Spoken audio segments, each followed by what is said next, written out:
And I remember this overwhelming voice come to me. And I used to tell my wife, like, I'm hearing voices in my head. You know, I couldn't explain what it was at the time, you know, spiritually wise, but it was just this overwhelming feeling. And it said to me, jump. And I remember, you know, talking to my dad. I'm like, you know what? I'm gonna give this real estate thing I'm gonna try it full time. Probably thought I was fucking nuts. Well, yeah, I mean, if you start the conversation with I have voices in my head, you know, you got to be careful. You got to preface that properly. Yeah, right. So, you know, because I knew, you know, business was bad because the economy just took a dump, and I knew it probably wasn't financially feasible to move the whole shop to another place. So it was like the stars aligned that then and there.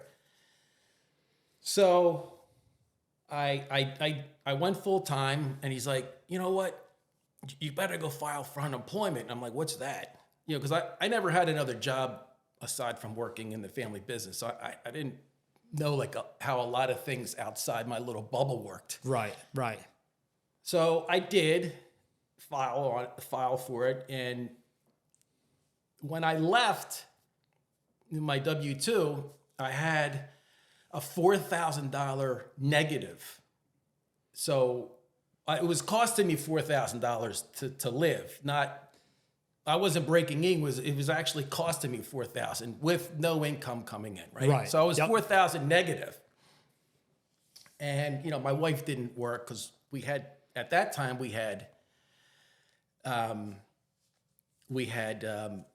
3 kids. We had the boys, and then, you know, our little girl came along. So, you know, they were small. They were like, you know, they were all in diapers, put it that way. Gotcha.